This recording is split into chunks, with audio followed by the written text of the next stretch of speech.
A woman moves into a new apartment and keeps hearing knocking coming from the wall behind her bed every night at exactly 3:03 a.m.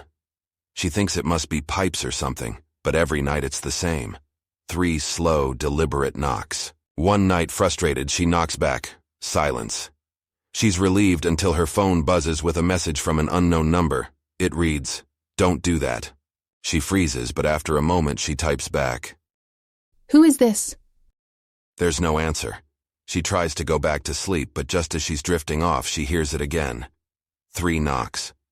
She checks her phone and finds a new message. "You shouldn't have answered." Now every night at 3:03, the knocking is inside her room. Last night she heard it right beside her bed.